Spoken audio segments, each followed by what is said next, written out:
Between Love and Pain by Kirsty Warman. In the drawn-out dawn, Mark ruminates on the echo of choices long since made, heart-heavy with the crest of grief that this day brings each year. Earworm memories that beat their keeper with twisted truths of mistakes that cannot be taken back, loved ones that cannot be saved. The past eats at him. It skulks in the twilight, and in the lingering shadows of winter, it festers. The oversized mug of coffee used to warm himself before leaving the flat presses his bladder. He stamps his feet again, glistening frost giving way to a tidy black spot of asphalt. Toughened cheeks hollow, puffing rings through the crisp dawn air, a misted oil steaming from the splashed honey in the overgrown icy scrub of his jaw. Gritting teeth to the knuckle ache, he flexes yellowed fingers, thick, cracked skin resisting the bend.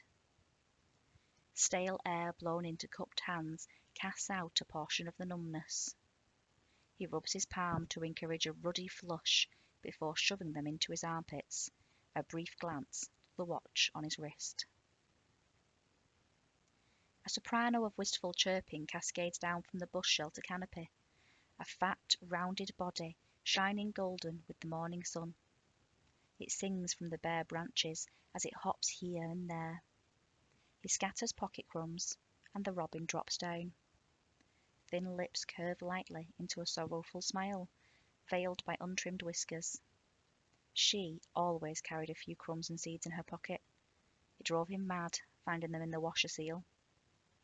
He closes his eyes to the bitter wind as it cuts a tear, the salty drop cleaning a fresh path through the encrusted grit of deep lines along his cheekbone and disappearing into the wiry bristle edges. "You don't need to keep doing this." Moira pushes job ads his way over the Formica tabletop. He moves to the sink and dips his teacup and saucer into mild green bubbles. "The money is too good to leave. I'm lucky enough to be cards in." "I'm not blind. I know you're not just working behind the bar." She is beside him, taking his dripping hands in her white apron and patting them dry. "You don't get bruised knuckles pulling pints." He kisses the top of her head, inhaling the sunlight curls cascading down her back. "You're a good man. You can do more."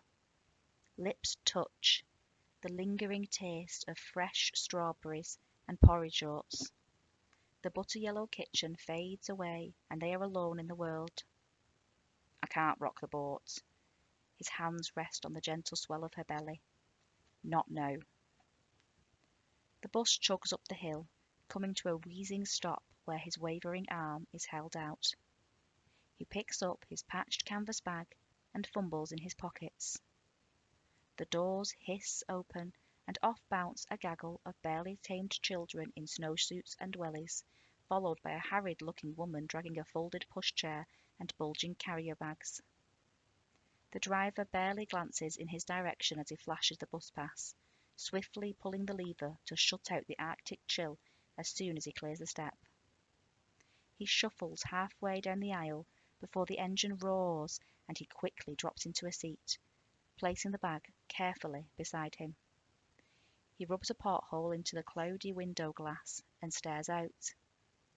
Through the translucent reflection of the craggy old stranger looking back, the town blurs by in streaks of grey, block after block of dilapidated concrete flats and boarded-up shop fronts.